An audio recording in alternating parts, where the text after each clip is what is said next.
right, let's do this. The year after the Knicks win. Yeah, I was off. Kind of keep an eye on the Laker game, and then this popped up. And Two things I want to say before we get started. First, we hit over 1,000 subscribers on WAP. Top 4 most addicting in a week. I want to thank everybody for going over there and supporting me. Job not finished. I'm going to keep on working. I'm going to keep on grinding. And my Super Bowl ticket giveaway ends in 2 days. So be sure to go use my promo code if you're interested in that. Second thing I wanted to say is related to this game. I watched the first take yesterday.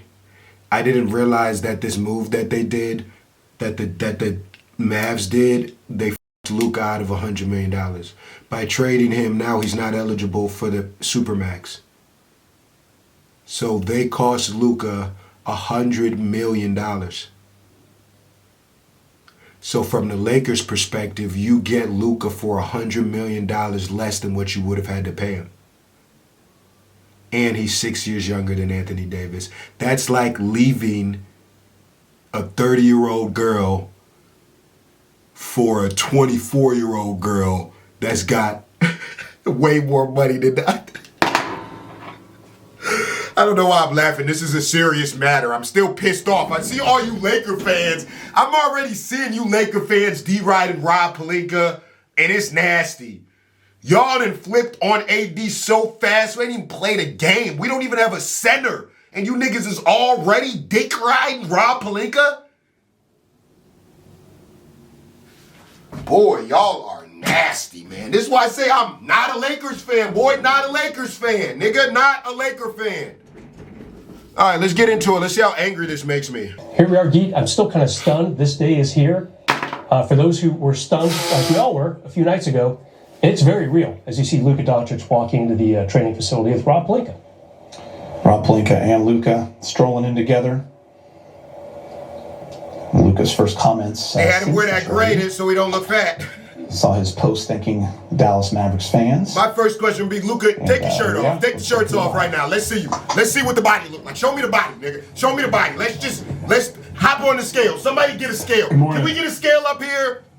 Before I How much this nigga weigh? Young man next to me, I want to thank Jalen Hood Shafino, Max Christie. I can't do this fake LA shit with Rob. I can't do it. I can't do it, Rob. I can't do it with you. I'm not gonna lie. All this little fake LA shit you're doing. And the reason I say that is because we have a 25-year-old global superstar that's going to get on the stage of the most popular and influential basketball brand on the globe. And I think when those two powerful forces come together, it brings basketball joy to the world, because that's how Luka plays. He plays with joy. And if you think about kids in Barcelona or kids in Buenos Aires or children in Shanghai or Sydney, they're going to be wearing a number 77 Luka Doncic Lakers jersey and bringing joy to basketball just like he does. And that's why it's powerful. I think the leadership of Adam Silver and the way he's bringing the game, one of the games, Lakers special, that the NBA and basketball has never seen before. So to get to this place, there's a couple people I want to thank. First and foremost is Jeannie Buss. She's so supportive. Basketball superstars play for the Los Angeles Lakers. She's clearly carried that vision on from her dad, and I just want to thank her for her tremendous support and vision in helping this day. Mavericks, led by their GM, Nico Harrison. You, Nico. A video the Lakers put out the other day of you noticed somebody was talking to you in Slovenian during a game in 2019. It's Kobe. You turn around, you have the moment with him after the game. And just think of how do you go from that to then now joining the Lakers with LeBron James and just thinking of the legacies of those two players and you having the chance to be the next one. Well, first of all, I remember the exact moment that happened. It will always stay, in my mind. It was an amazing moment. Just for Kobe to know my name was amazing for me. And, I just wish Kobe and Gigi were here. to see this moment. And I'm excited about this new journey, and happy. That's a fair point. Kobe would definitely be happy to see Luka in the Lakers jersey. I mean, bro, Luka on the Lakers is lit. It's not like it's not lit. Like, I'm sure Luka's happy to be on the Lakers. I mean, LA and the Lakers are better than the Mavs in every shape, size, and form that there is. But at the same time, it's like, bro, just the way it went down is just nasty. It just makes it bittersweet. You can't really like enjoy it for real because it was just a nasty exchange. You know? When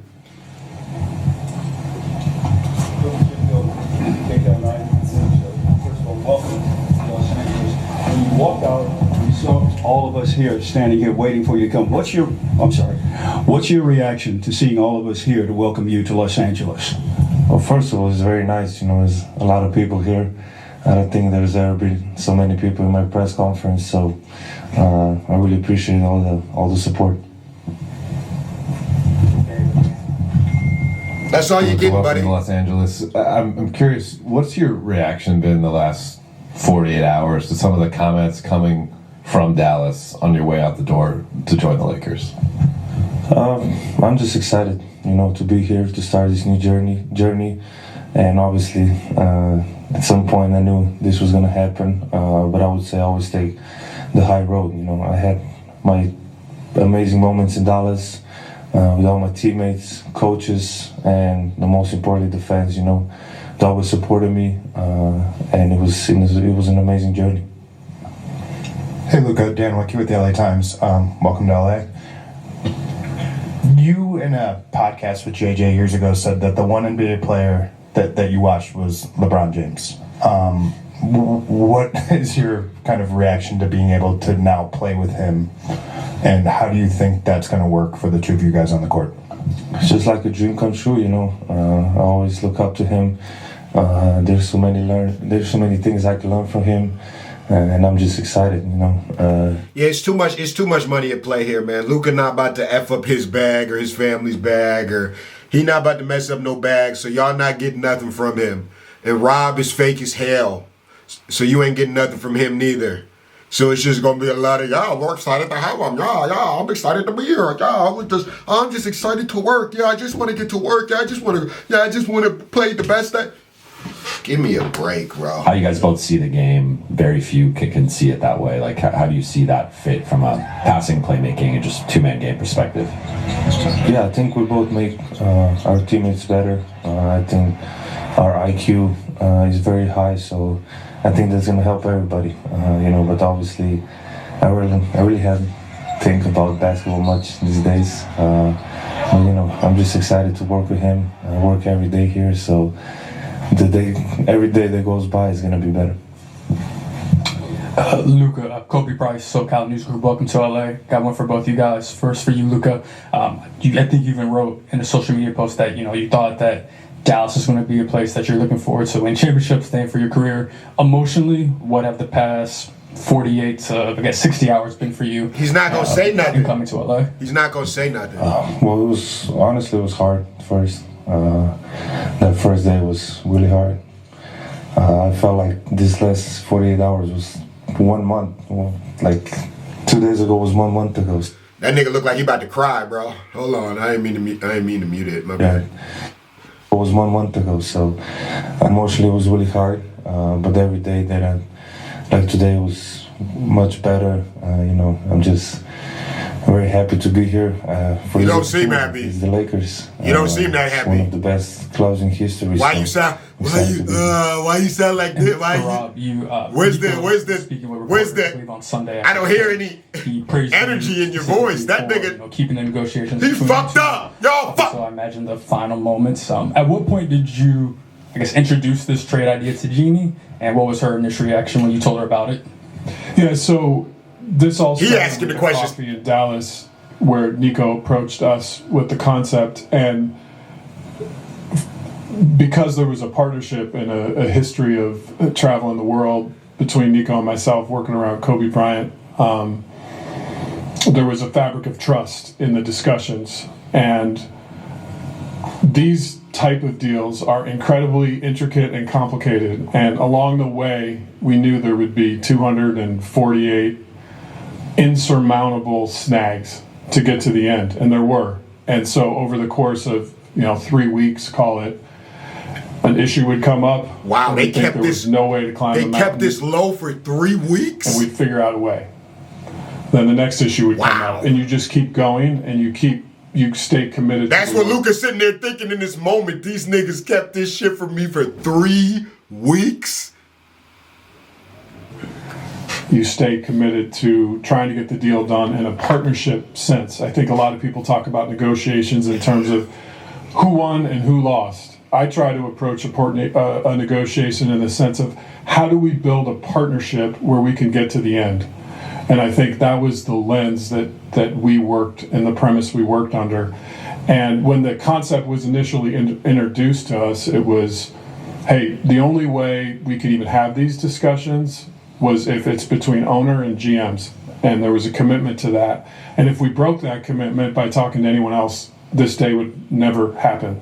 So I think trust was at the center of. Y'all some snakes. All I'm hearing is snakes. He's trying to sauce up. He's trying to jazz up the snakiness. Yeah, we had to keep this between owners and GMs. Well, why did you have to keep it between owners and GMs?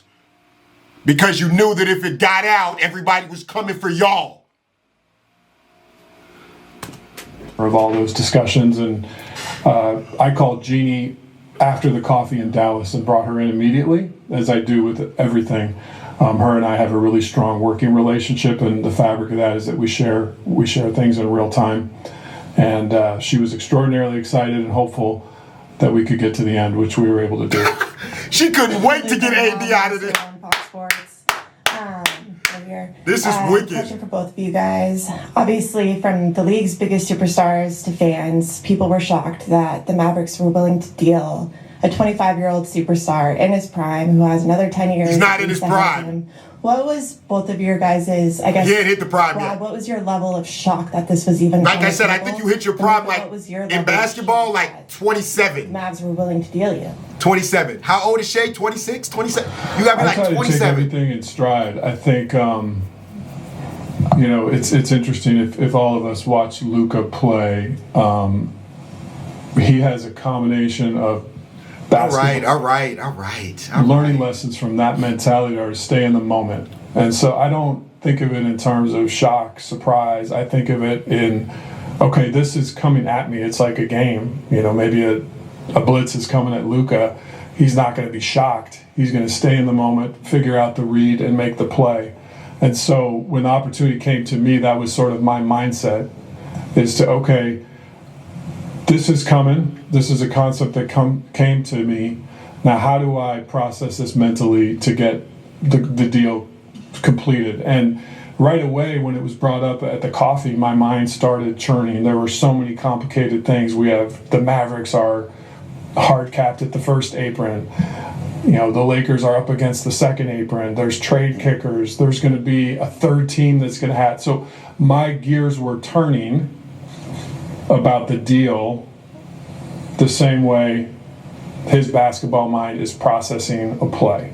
And so you don't even come up with those type of answers, bro. You got people that work under you to figure out all of those little intrinsic details. Like, you're not even doing that. You're not even, come on, bro. This nigga is all cap, bro. With that expensive ass leather jacket on. Only expensive leather jackets got that little double, little open zip where it opens at the bottom and then at the top. That's how you know it's expensive. So you can imagine. Right ass. So what am I supposed to do with this, Luka? I got a call. What do I do with this jersey? It was April 1st. I didn't really believe it. You can imagine how surprised I was. I was almost asleep, so when I got a call, I had to check. It was April 1st. I didn't really believe it at first, and it was a bit shock. It was hard moments for me. It was home, so it was really hard moments for me, especially the first day. But as I said, I get to play in the greatest club in the world, and I'm excited for this new journey. Luka, over here on your left. Malika Andrews of ESPN. He's being Good to see you. honest. Welcome to LA. I didn't think he was going to give us this much, honestly. You've been a fan of LeBron. You've talked about it for a long time. But you can hear it in He's his also voice. been a fan of you. He tried to work with you at various different times in the past, whether It's messing with me. or other things. I'm curious, what message did he reach out to you with? Was it a text? Was it a call? Of course, was Malika's that? there. And how did that fuel the way that you think I'm about mad I know her coming to LA voice. as well? Yeah, he called me right away. He was in New York, so he called me right away. And we didn't talk much because, he said, I understand what you're feeling. But that was really nice of him just to call me right away and welcome me to LA. That nigga LeBron called Luka before he called AD. Nah, I'm joking. That was a joke. I don't think LeBron actually did that. I think LeBron would definitely call AD first. Come on. That was a joke. Hey, Luka. Hey! We've heard from so many other players across the league, Anthony Edwards, Steph Curry, Giannis, talking about their shock at this and also what it means for how teams feel about players and how no one's really safe, quote unquote, to use Steph's words. What have players said to you, and what has it meant to you to have them speak out the way they have? Boy, he not giving that up. I saw some comments. I wasn't really trying to be on social media these days, but I saw some comments, and it really means a lot. We are rivals, and they speak about me that nicely, so it really means a lot to me. I'm sure. Oh, directly, I haven't talked to a lot of people. Yeah, I'm not giving you that. Hey, Luka, Nikki K with Spectrum News. No, I was giving you my personal conversations. You go from thinking you're going to spend your career with one fan base, and now you arrive in a new city. First of all, impressions of Los Angeles and its fans from afar. I don't care about his impressions of LA. Thank you. Pounds of Dallas Morning News. So you wrote a Dear Dallas letter to fans. It was, very heartfelt, and you talked a little bit about, your shock. How are your feelings toward the upper levels of the organization? Nico in particular. Great question. Decision to trade you. Great question. Well, that's their decision, so I have no comment on that. They made the decision. I don't know why. But that's their decision, so I can't do nothing about it.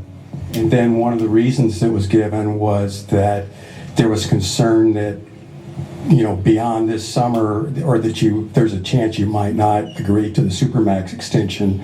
Did you or anyone on your inner circle indicate that might be the case? No.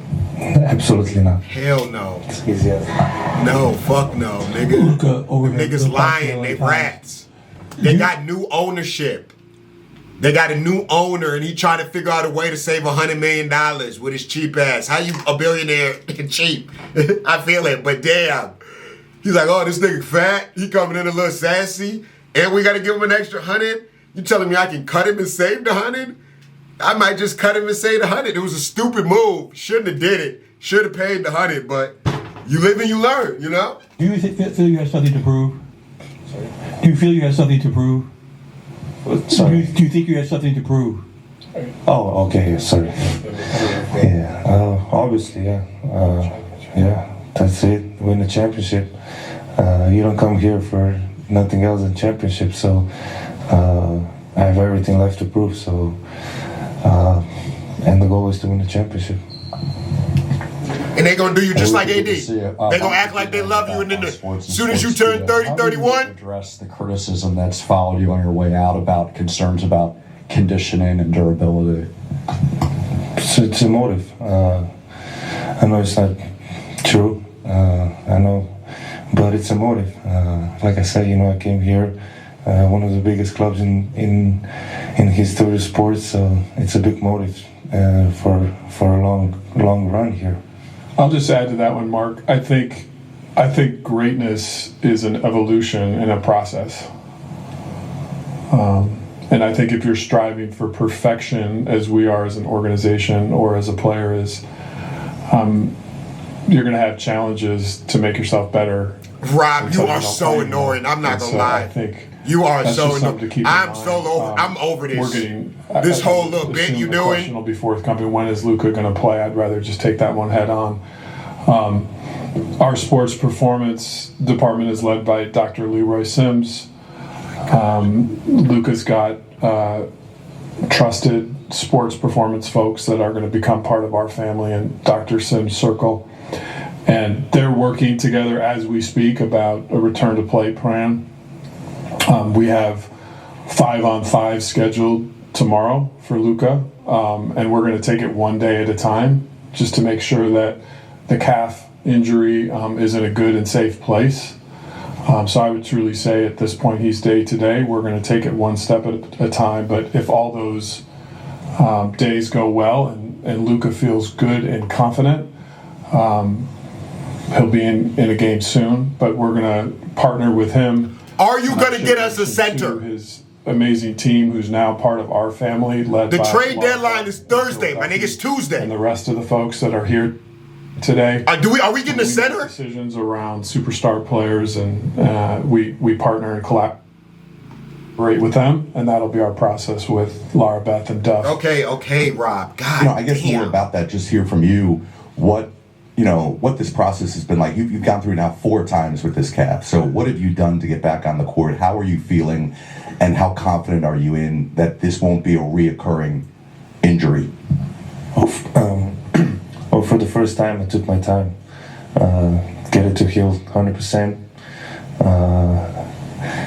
Other times I think I just wanted to go back on court playing basketball and not really be healthy 100%. So this time I just took my time, which was normal amount of time to get back to 100%. Luka, David Pingalore, KTLA. Over the last couple of days, I talked about your conditioning, but maybe your lack of defense. What is your commitment to being a better defender? Yeah, I think this year I really stepped it up. Honestly. They asking the tough questions. Just being more active, more vocal, and I think I did a step ahead this year, but I need to do more steps ahead. So that's what I'm planning on. That's good, Cap. Hey Rob, just obviously make a blockbuster move like this. What is your balance of thinking long term with 25-year-old, and then also just the short term, knowing that the deadline's coming up on Thursday, just balancing the long-term vision with the short term? We know that our roster has continued work to do to become complete. And just to be clear around the vision for our roster, we're going to build a roster that fits JJ Redick's philosophy, his basketball philosophy. That's something that we believe in, that we support, that we want to lean into. So in terms of roster decisions, JJ and I collaborate extensively around that and fitting how he wants. So did you tell him about the last one? Why is he not sitting up there with Luka? Oh, because you didn't tell him about the last one. And now you're sitting here telling me that y'all work. Yo, this guy Rob, just like his Botox face, he is full of shit. He's full of shit. We know we have a need for a big. The market for bigs right now, leading into the last 2 or 3 days of the trade deadline, is very dry. There's just not a lot available. So maybe we'll be able to do some stuff around the margins. I would say in terms of a big move for that position, it's probably more realistic that would be something that comes in the off season. But Luka will be at the center of that as we build for the long term. So he just told us that we're not getting a center? Is that what he just said? He just told us that he's about to go get some weak-ass center that don't nobody want. And if y'all want Walker Kessler, somebody that actually can make a difference, it's not coming to the center. To the summer. Did I hear that right? And y'all are deriding him? Man, y'all some goddamn goofies. Y'all some goofies, bro. We want to format a team y'all some goofies, bro. that fits JJ's coaching style and his strengths and his needs to help us win a championship with the other people that are also on our team right now who are going to be a big part of that winning as well. But your question was about long term, so I'm speaking more to long term. All right, that's it. There's only 5 minutes left. I don't really need to hear it anymore. I got it. Oh my God, I can't believe it's real. All right, well, I mean, listen, after I get over them shicing Anthony Davis, I think at some point I'll be happy that we got Luka. I'll never be happy over the way it went down. I don't think he will either, but at some point we are, him and me, and we are going to be happy he's here. It's just, I don't know. It's tough, man. It's tough. It's tough. Rob Slick talking ass, man. Leave all your comments below. I guess I shouldn't have blamed JJ. I said on First Take that JJ didn't know. I don't know if that's valid or not, but if you didn't know, JJ, it's not your fault, man. I see JJ didn't sit up there nowhere near him, so that makes me think that JJ was like, I have nothing to do with this. Why would I be up there? So I'm going to give JJ the benefit of the doubt for now, but Rob and Jeannie, I'm off, y'all. Anyways, that's going to do it. Be sure to go join the gang on WAP. Over 1,000, top 4. Doing big things over there. I appreciate all the support. 2 days left on my Super Bowl ticket giveaway. That's going to do it for me, man. I'm out of here. I love y'all. I appreciate y'all. Can't do nothing without y'all. Gang, gang.